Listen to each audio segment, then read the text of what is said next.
falou sobre cultura, falou sobre flexibilidade, mas e os aspectos mais, não vou falar mais técnicos, mas os aspectos mais operacionais num processo de negócios ágeis? A gente tem um roteiro, um caminho, um passo a passo, por onde a gente começa?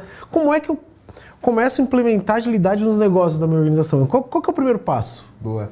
Eu diria que quando a gente pensa muito em agilidade dentro das organizações, é importante a gente entender, primeiro, o que está acontecendo dentro daquela organização. Então, acho que identificar as insatisfações, dores, necessidades, acho que é um passo inicial de diagnóstico para entender o terreno daquela organização. E aí, existem vários instrumentos de diagnóstico, de avaliação e assim por diante, mas eu acho que compreender o ambiente é uma base para a gente pensar em quais são as melhorias que vão ser necessárias dentro daquele contexto.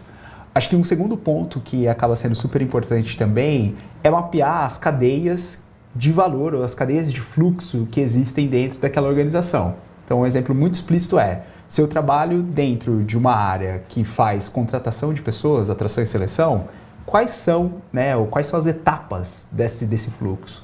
E a partir do mapeamento dessas etapas, eu começo a identificar quais são os gargalos que existem dentro desse fluxo. Porque aí entra também uma questão super importante que é, otimizando os gargalos, eu vou conseguir pensar em melhorias e pensar de alguma forma em mecânicas que vão permitir com que eu otimize, ou enxugue aquele tipo de fluxo. E aí volta naquela ideia de que a agilidade é gerar aprendizado o mais rápido possível.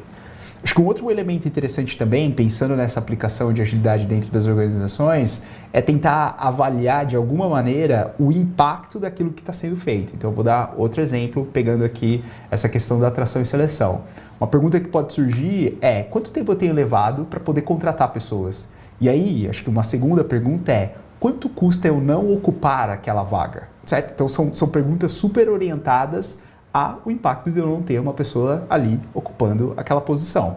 Então, fazer esse tipo de conexão entre o trabalho que está sendo executado dentro de uma estrutura e o impacto que aquele trabalho ele tem gerado, vai se conectar muito e vai ter uma aderência muito direta com a efetividade ou eficácia daquilo que está sendo produzido.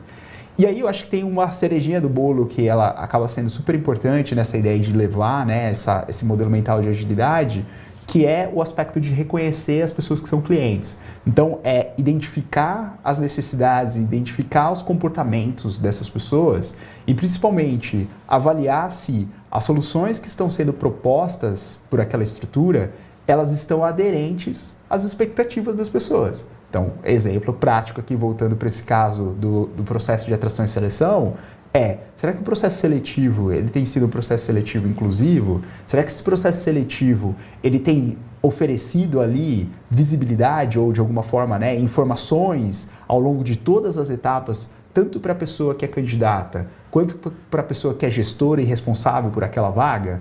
Será que o feedback que está sendo oferecido por aquela pessoa candidata, ele tem sido ali importante, inclusive, para que, se aquela pessoa ela não passe, ela não seja aprovada naquele processo seletivo, ela possa voltar no futuro e se reaplicar para aquele processo?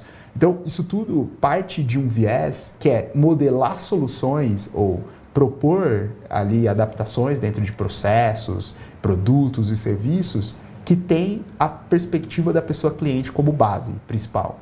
Então, eu acho que isso também é um jeito de a gente sair daquele modo, que é o modo que eu costumo chamar tarefeiro, que é entrega, entrega, entrega, e a gente passar para um modo mais orientado a propósito, mais orientado a gerar, de fato, ali alguma solução ou serviço para quem vai consumir. Então, eu trouxe um exemplo dentro do RH. A gente poderia explanar aqui exemplo dentro da área de produtos digitais, dentro da área logística, dentro da área de finanças. Então, eu acho que, de novo, esses pontos que eu acabei trazendo, eles podem ser estendidos e eles podem ser aplicados, e é convidativo que eles sejam aplicados dentro de diferentes naturezas de trabalho, assim.